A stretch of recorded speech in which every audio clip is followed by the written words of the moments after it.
Hey guys, Super Rugby Pacific Round 7 is wrapped up. The fantasy points are locked in.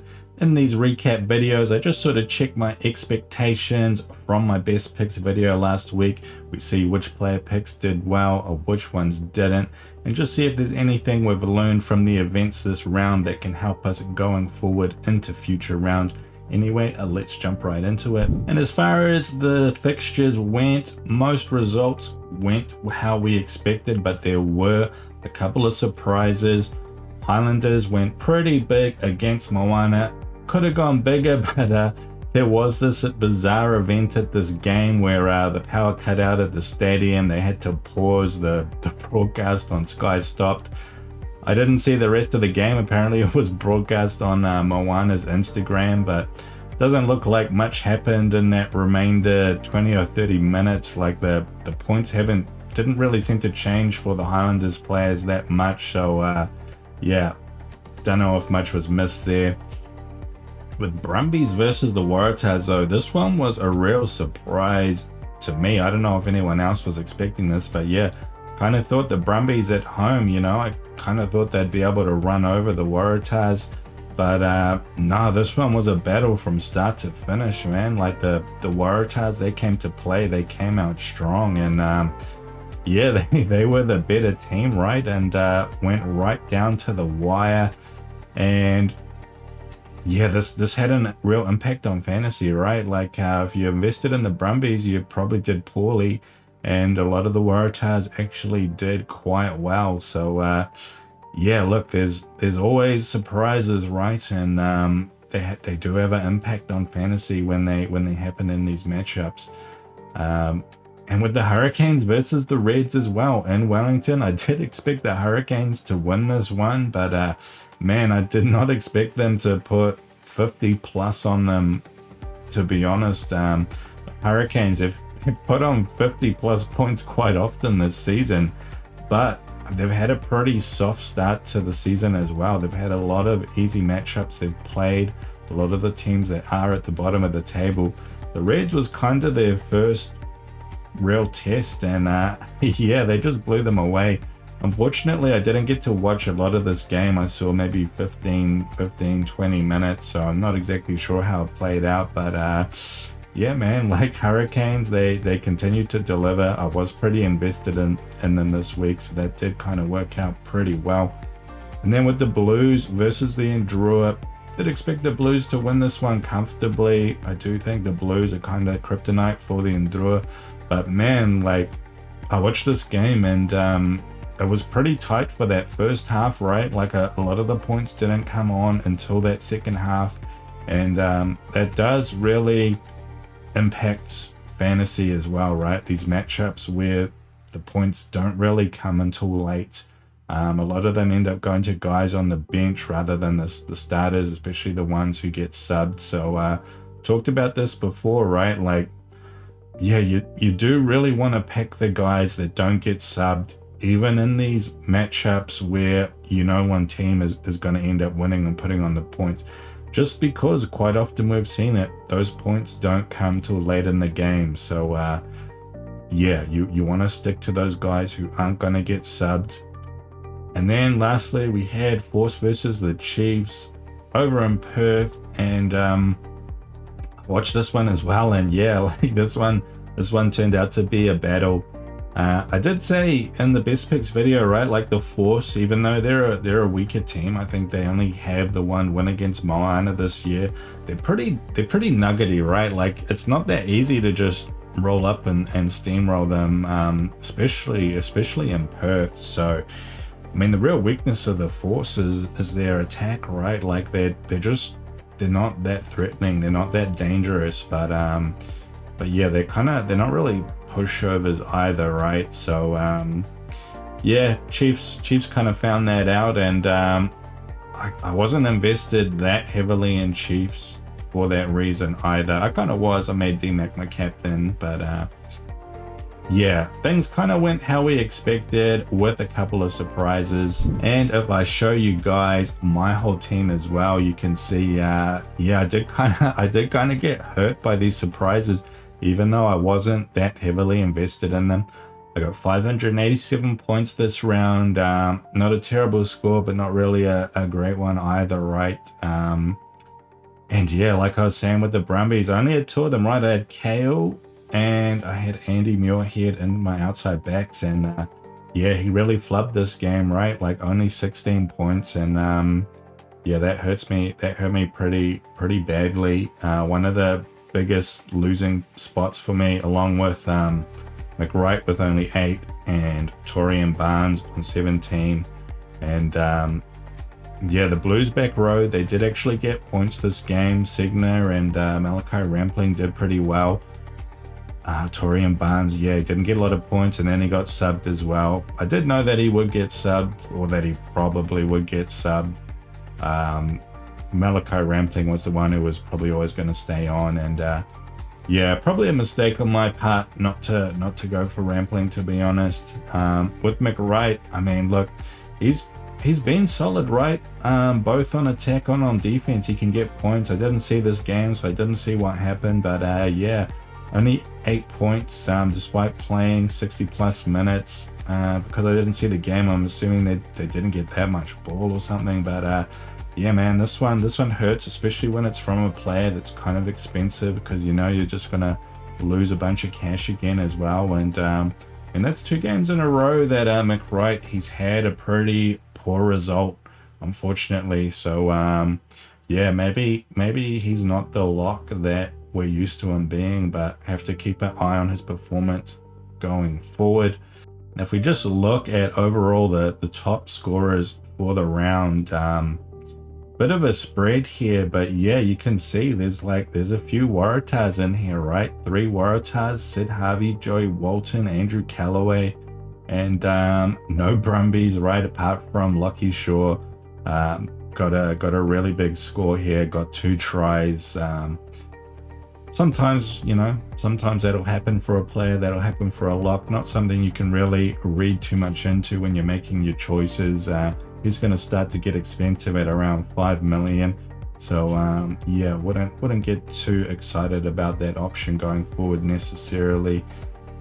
But yeah, I mean, Whanianga had another big week. 87 points, 3 tries. I mean, that's what you'd expect when the Canes are putting on 50 points. So yeah, like, he's still kind of cheap now, right? 7.7 mil. He's gonna go up again, but yeah, like he's still kind of a lock. I mean, the Canes, they do have tougher games coming up, so we'll have to wait and see. But because of its price, he's still a guy that's going to be pretty easy to fit in, especially compared to the other big guns in the outside backs. Another one of note here, look, Josh Jacob, D-Mac started at fullback this game. That's usually where he gets more of his points from, but Josh Jacob at 10, like, he was kind of the star of that game for the Chiefs. He got a try, almost got a second one, 3 line breaks. He was kind of all over the place. So yeah, kind of interesting, because I'm not generally a big fan of Josh Jacob as a pick, but I mean, we'll have to wait and see if he puts up some more good results. D-Mac, on the other hand, 45 points. Not a bad score, but you kind of hope for more from when you're paying 11.7 for D-Mac. Fortunately, I suspect his price will drop a bit again, and I had him as captain, so I was hoping for more, but yeah, could have been worse. Another interesting player of note here was Namothi, 62 points, and that's without a try. Looked pretty good this game, so yeah, definitely keeping an eye on him going forward. Bradley Slater, this was one of our picks at hooker. I thought he might do well here. I thought he would have a good shot at getting those more tries. The Drua, they do give away those penalties, and yeah, that definitely happened in this game. Another thing of note though, in the hooker position, Jack Taylor, seems like he is back to form. Got 52 points this week, including 1 try, but look at this, like, no line out errors, right? Like, plus 15 for line outs 1. So seems like getting Lavanini back, getting a lock back, has kind of fixed up their line out issues. I did actually pick Lavanini this week as well. For that reason, I figured being the only lock, maybe he'll get a lot of line out ball, but only +5 here for line out, so didn't seem to play out that way. But at 3.7, you know, getting 18 points, not gonna complain about that. Another one I want to talk about though, Sid Harvey. Now, I noticed him in that Blues game. He was really impressive. Looked very dangerous, very fast, but he also is doing their shots at goal as well, which is, I mean, that always kind of gets your attention when, from a fantasy perspective, right? Those guys that aren't in the 10 slot but take shots at goal or in the outside backs, yeah, they have real potential to rack up good scores. And we saw it again this week against the Brumbies, right? I mean, look at all these scoring categories he's dipping into here. No try scored, but points across the board, including taking the shots at goal as well. So I would have seriously considered picking him this week if it was a different matchup, right? If it was a matchup not so difficult as I thought this Brumbies one would be for them, but no, he tore it up, man. And yeah, another good 60 plus score. Still only 5.1, gonna go up another 0.5, but he's still gonna be a super cheap option. So yeah, he's definitely gonna be a guy you want on your radar, playing Moana in a couple of weeks as well. So yeah, definitely remember that name, Sid Harvey. Tangitau, I mean, this was a pick I was very, very bullish on, and yeah, did well this game, got 2 tries, 60 points. You could have hoped for a little bit more than that. He was another option that I would have had for captain, the slightly greedier option than going for DMAC. Definitely would have been the better play this game as well. Another one to mention is Wanga. I've talked about him a lot before, but yeah, he puts up another good score, man. 56 points and a try in that Blues game. Didn't expect him to be getting a lot of opportunities in the Blues game, but he's just kind of unpredictable, right? Like, he just needs a shot. You don't know if he's going to get it or not. Didn't happen in this Reds game, but he's the sort of guy I feel like he's kind of worth the punt if he doesn't get super expensive, right? Like, it might be a good idea to get him in a week where he kind of doesn't do so well, because I feel like he's going to be kind of boom and bust. But I do like the idea just in general of picking him when the Ndrua are playing in Fiji. Some other picks I talked about in the outside backs, one of them was Leroy Carter. I warned everyone away from picking him because he was in the midfield this week. He ended up doing pretty decently, getting 43 points. I don't know, like, if he stays at 13, I still don't like the idea. Maybe in these softer matchups you might still go to it, but he's definitely got lower potential than he would otherwise if he was on the wing. Nareki was another one I mentioned as well, got 42 points this week. You kind of hope for a little bit more, but yeah, like, he's definitely second fiddle to Tangitau in terms of scoring potential, but he is cheaper as well, so yeah, nothing too surprising here. In the midfield, Tapia remained super solid as expected. He's been probably the most consistent player in fantasy all year, doing well every single game. Talia was another one I mentioned though as a cheaper option, and yeah, I think he delivered here with 47 points. Yeah, just picking a decent player in a good matchup who is quite cheap definitely can be a good move. With Balin this week, again, another guy who's just kind of cheap. He's a midfielder but plays out on the wing, got himself a try, and yeah, can't really complain about 39 points from a 6 mil player. Billy Proctor, interestingly, did not do well for the second week in a row. I mean, 35 points, not terrible, but when he's up there at almost 11 million, you're hoping for a bit more. We obviously know he's capable of a lot more as well, so interesting to see how that trend goes. Jordy Barrett, he wasn't one of my recommended picks because I expected he would get subbed for Johnny Robber, and I believe this did happen. yeah, didn't play more than 60 minutes, and yeah, only 22 points for him, despite having that big week last week. AJ Lamb was another one I mentioned, thought he had potential to do well.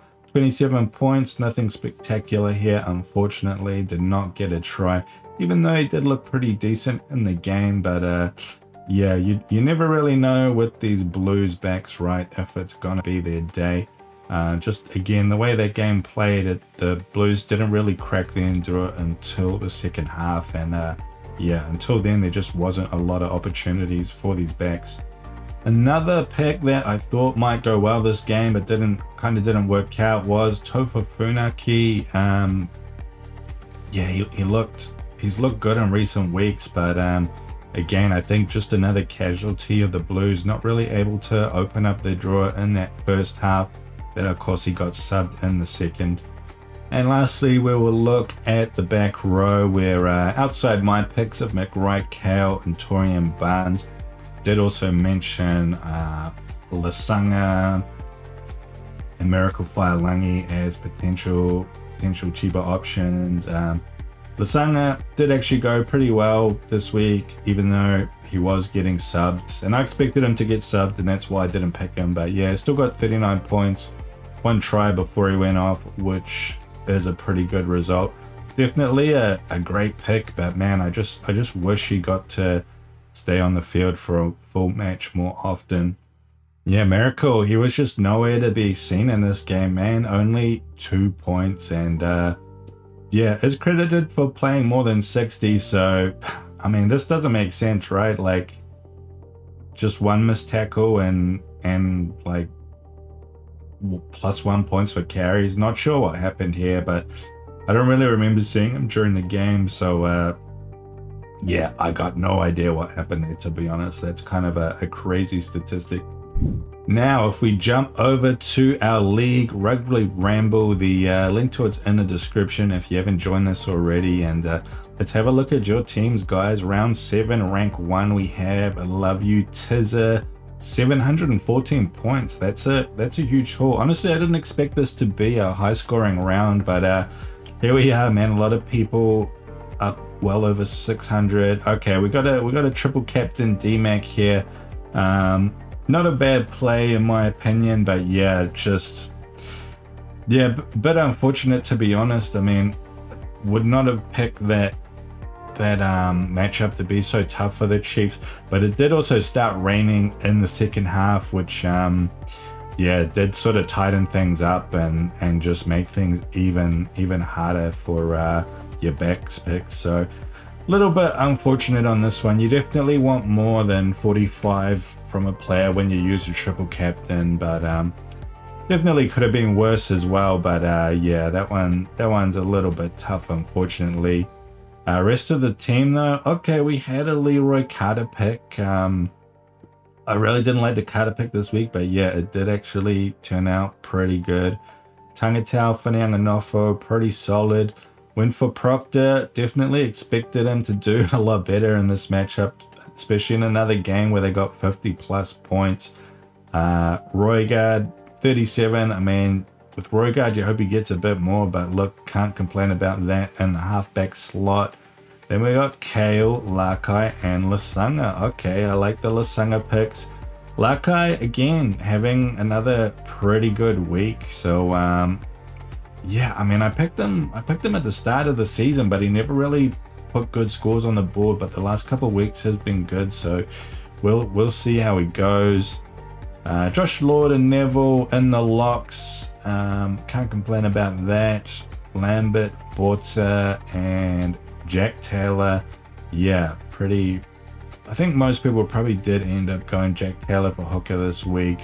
Hoping though that there's some people that, you know, had some big balls and went for Taukiao off the bench. I guess we'll see. And okay, Taylor Steele, second place, 688. Okay, another booster used here. Co-captains DMAC and Tangi Tau, and yeah, again, like, yeah, you're hoping for more when you use these boosters, right? I mean, 60 points from a player, you can't complain, but that's kind of the least you're hoping for, right? you really want it to be one of those days where the guy goes for like 80 or maybe even 100. But yeah, 60 you can't complain, but you're definitely hoping for a bit more out of DMAC. Had a Nareki pick here, which is interesting. I feel like most of the time we see Nareki instead of Tangatau, it's probably going to be just because of budgetary constraints. And yeah, I did like the Nareki pick. Okay, the AJ Lamb pick as well. Definitely you're hoping for more there, but not a terrible score either. Winianganofo, Roygard, Kale, another Larkai pick. Okay, and McWright. Yep, unlucky on that one. Derry did really well this week. Again, both the Blues locks stayed on for 80, right? Shay Clark ended up coming on for Torian Barnes. So yeah, these Blues locks, they're putting in 80 quite a few weeks now, right? And that's definitely something we want to remember, although both of them are starting to get up above that 5 mil mark as well, which is definitely making them a bit less appealing, even if they are solid. Lord, 18 points, but he is quite cheap, I believe, something like 3.5, so got to be happy with that. Tarval, Taylor, Dyer, all pretty solid picks. I guess you're hoping for a bit more out of Tarval because he is one of the more expensive props. I've spoken about it a few times. I'm not a fan of picking expensive props that are like up around that 5 million mark. In third place, we had Gumby 01, 686 points, not far behind. What do we got here? Okay, another Leroy Carter at 13, Believer. Yeah, again, Tangatau, Winianganofo, pretty common picks. Everyone's got Tapira as well, but yeah, again, another Lamb pick. Okay, a lot of Lamb Believers this week. Someone else going for the Torian Barnes pick. Bad luck on that one, but yeah, again, another Larkai pick. Okay, I'm kind of surprised by the Larkai picks because he kind of only just had one good round, right? And everyone sort of picked him up again, but it definitely worked out this week. Oh, had the Lachlan Shaw. Wow, that's awesome. 68 points. You love it when that happens in the lock slots. Renata, Ta'aval, Taylor, all solid picks. Pretty disappointed with Renata this week, especially because he's one of the more expensive props. But like I keep saying with these props, right? Like the expensive guys, they're not actually that consistent, right? That's why I kind of favor saving a bit of money in that prop slot. Okay, fourth place, 678 points on McWright. Your McRon. Cannot argue this week, to be honest. Let's have a look at the team.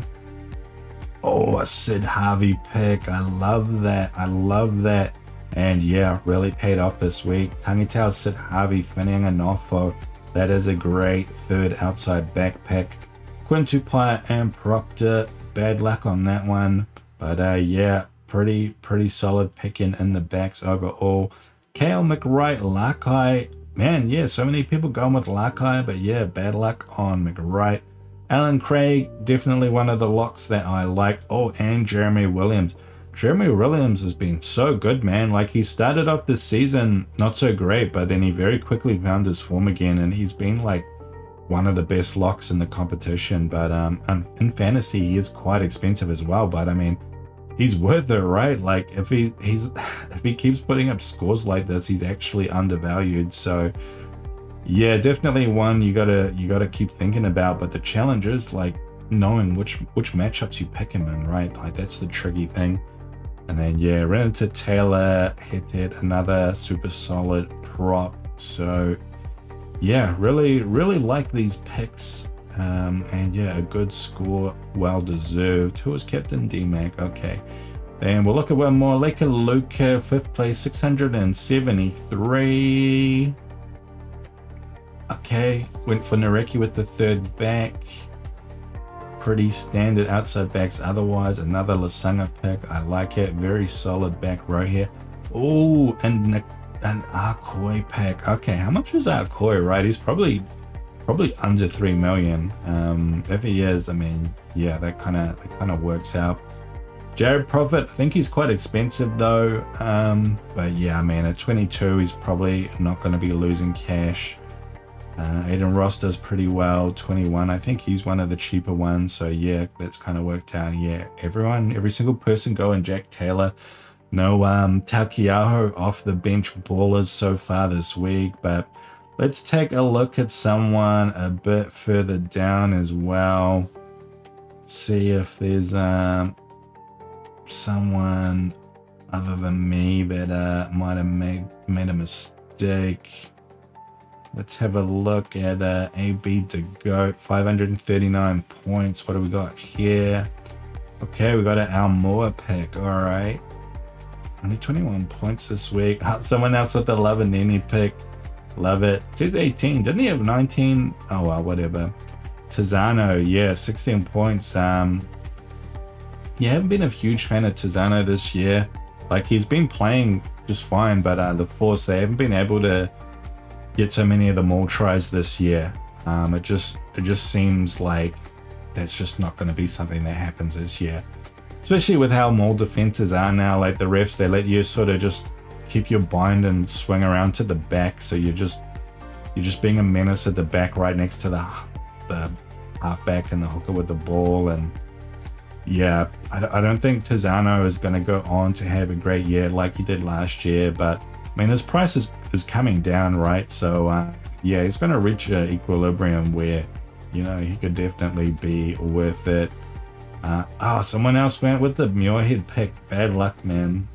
Yeah, I'm really surprised by that Brumbies results, and yeah, that's a brutal one to take, but pretty solid picks elsewhere. Another AJ Lamb believer, and yeah, I mean, nothing really has gone wrong here, right? There's no mistakes. It's just, yeah, getting sunk by Muirhead, same as me. And McWright and maybe Tizano as well, but yeah, can't really argue with a lot of these picks, except maybe Almoa, right? Like, Almoa, he's just not the same as he used to be, man. Like,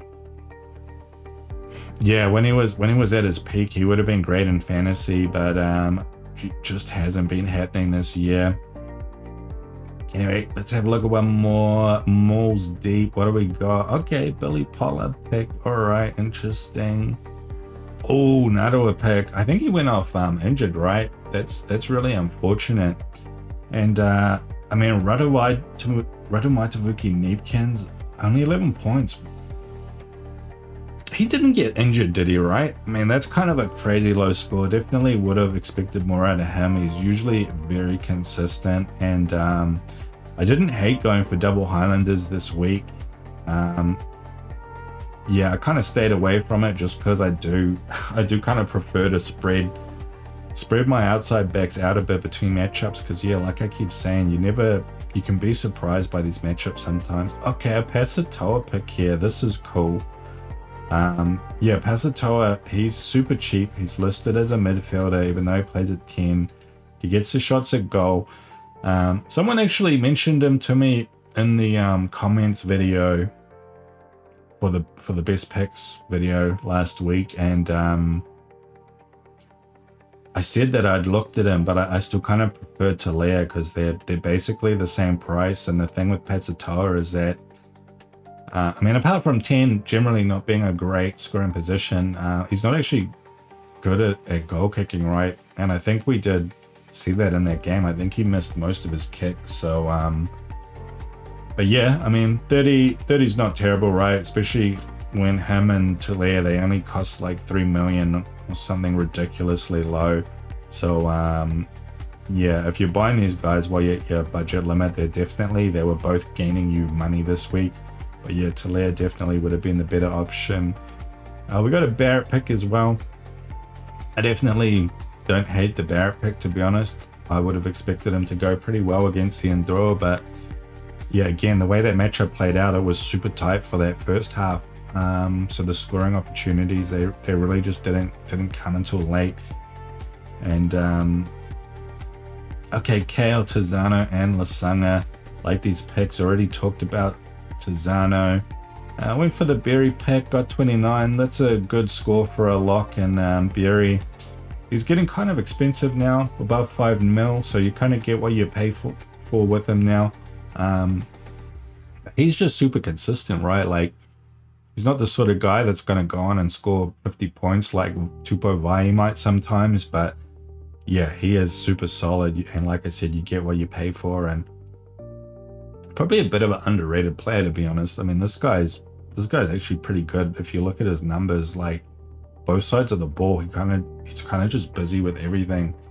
So yeah, very good player, very good fantasy pick as well. Then we've got Slipper, Pollard, and Renata. Yeah, I don't hate the Pollard pick for this round. I kind of gone off him though, just because, I mean, the Maul, it just doesn't seem to be a weapon this year that it used to be. And even though the Brumbies are a team that like to Maul, it's just not as good as it used to be, right? It's just not the weapon it used to be. And the thing about Pollard is he's kind of Maul tries or nothing, right? Like, he doesn't bring that much outs around the park. He's not like a massive turnover threat. He's not a massive ball carrier. You know, when you think about all those things that Taukeaho does around the park, both of those things, or even Jack Taylor with his turnover threat, like Pollard doesn't bring any of that. So I feel like when you make this pick, you're kind of all in on Maul tries, but yeah, it's just not the thing it used to be. And lastly, before we go, let's just look at the overall leaderboard for the league across all rounds. At the top, we have Aiden Collins, RU, on 4490 points. Caleb Clark, I love the name. Naylor Street Kings, J-Ro, Big Isaac, and the Comeback Kid. He's slipping down a bit. He's gotta make a comeback, right? He's got to get back to the top. Fatu, One Eye Cantab, I'm McRight, you're McWrong, and Tosso Druid Tosso. Some familiar names there. And look, there's not that much in it, to be honest. A lot of people in the sort of 4400s, high 4300s. Not really a clear, or a bit of a gap between the top three and the rest, I guess. But everyone's in the mix, man. And let's see what Aiden Collins did this week. Let's see what the pros are up to. Oh, ouch. Had the Radamai Tavuki Neekins pick. Someone tell me if he did get injured. I mean, that's real unfortunate if he did. And if he didn't, then man, what the hell happened? But okay, went for the Tangatail captain. Kind of saved his round there. And otherwise, yeah. Oh, okay, had the Bradley Slater pick. All right, I like that.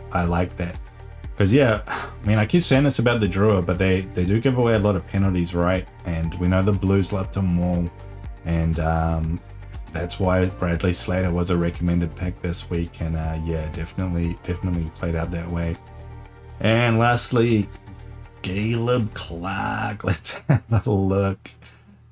Oh, I had the Radamai Tavuki Neekins pick as well. Bad luck, man. Bad luck. And the Pasatoa pick. Okay, a few people looking at that Pasatoa option. I like to see that, to be honest. I like to see people sort of digging around in the at the bottom, digging around in the scraps and taking a punt. Could have gone better, but could have gone worse as well. Dunes did pretty well this week. Didn't see a lot of Dunes picks, so that's kind of interesting. And pretty familiar stuff elsewhere. Anyway, guys, that'll do it from me. I hope you have a good rest of your week. I'll catch you in a couple of days for the best picks for round 8, and I'll see you then. Have a good one.